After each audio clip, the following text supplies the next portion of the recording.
This is the weekly news on NaijaWideTV. I am James Odedion. We begin this week's news with reports that the Muhammadu Buhari-led federal government on Wednesday said it would soon lift the suspension imposed on microblogging site Twitter. NaijaWide Media reports that this was disclosed by the Minister of Information and Culture, Alhaji Lai Mohammed. Speaking to newsmen after the weekly Federal Executive Council meeting, Mohammed stated that Buhari government would soon reach an agreement with Twitter. Former President Olusegun Obasanjo was in Benin Republic some days ago over the Sunday Igboho case. Recall that he had traveled to Zanzibar in Tanzania on August 1 and rerouted to the Francophone nation. Obasanjo was said to have met with Benin's President Patrice Talon after his condolence visit to Nisifore Soglo on his 87-year-old wife's demise. We will record that Soglo was Beninese president from 1991 to 1996 and was one of the African leaders who intervened when the late General Sani Abacha jailed Obasanjo in 1995. Reports say the national leader of the All Progressive Congress APC and former Lagos State Governor Bola Tinubu has undergone another knee surgery at the Johns Hopkins University Hospital in Maryland, United States. The APC chieftain was learned to have left the US for the United Kingdom on crutches a few days after the surgery.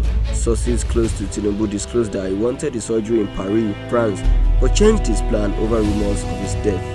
Tinubu had been off official and party functions in the country for a while amidst talks that he is being positioned for the 2023 presidency to succeed the incumbent president Muhammadu Buhari.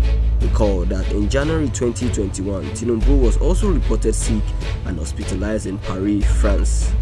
The Economic and Financial Crimes Commission has declared popular social media big boy Opa 6 and 3 others wanted for forgery and computer-based forgery. In a statement released on Thursday, August 12, the EFCC agency declared wanted over a case of conspiracy, computer-related fraud, and obtaining money under false pretense. The commission released the photos of the suspects as well as relevant details attached. Those declared wanted include Barnabas Johnson Akonje, Opaogun Oluwasegun Akinola, Emeka Anyaono, Solomon Efosa. These 4 men are on the wanted list of the EFCC. They are also at large and being hunted for their various crimes.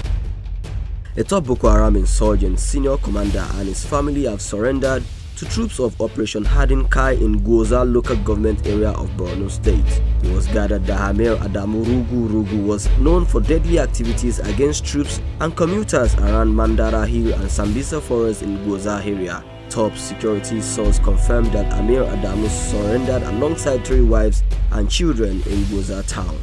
Reports further say Nigeria's military had claimed that the Exodus surrender was as a result of sustained land and air bombardment of their enclaves and hideouts in the northeast.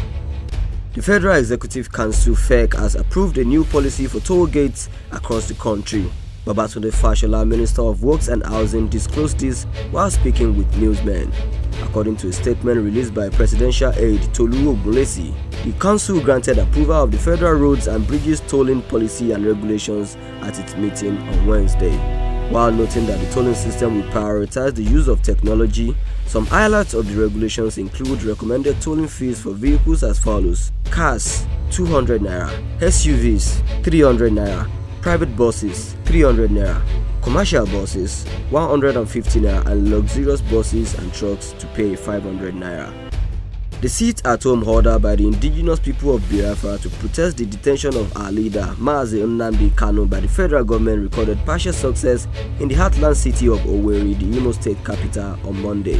In Owerri Municipal, though commercial vehicles moved on the roads, the streets were somehow deserted.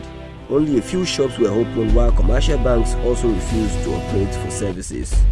The majority of Imo workers obeyed the sit-at-home order said to have been issued by the indigenous people of Biafra IPOB on Monday 9th of August 2021. According to our correspondent who moved around the city, civil servants at the state secretariat in Owerri partially ignored the order and directive from the state government that instructed them to go to work on Monday. And in entertainment gist, Big Brother Naija Shine Your Eye housemate Cross overstepped his boundary after tapping the butt of a fellow housemate, Sasuke. Some of the housemates gathered at the Guardian poolside to have a refreshing moment only for Cross to tap Sasuke's bum in the process. The TV model, however, did not take it cool with the multi-talented Nigerian TV personality, as she reprimands him immediately never to go beyond such a line again. Cross, who was shocked by the reaction, maintained a smiling face while apologizing for the disrespect. Moving on to foreign news.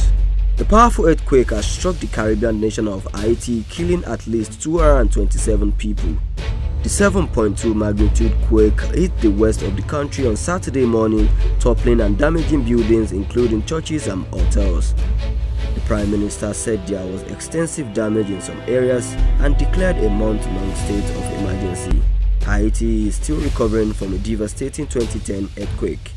The epicenter of Saturday's quake was about 12 kilometers from the town of St. Louis du Sud, the U.S. Geological Survey (USGS) said. And in sports, Karim Benzema scored twice as Real Madrid beat Alaves in their La Liga opener as Carlo Ancelotti and Gareth Bale returned to the club. Bale, back from a loan spell at Tottenham, was in former Everton boss Ancelotti's first starting 11. Eden Hazard set up Benzema's opener with a nice flick and Nacho doubled the lead with a volley. Benzema scored again and Joselu slotted a penalty for Alaves before Vinicius Jr. scored a late fourth for Real. David Alaba made his real debut at left back after his free transfer move from Bayern Munich to set up the late Vinicius goal. And that was the news. Thanks for listening. I am James Odediran.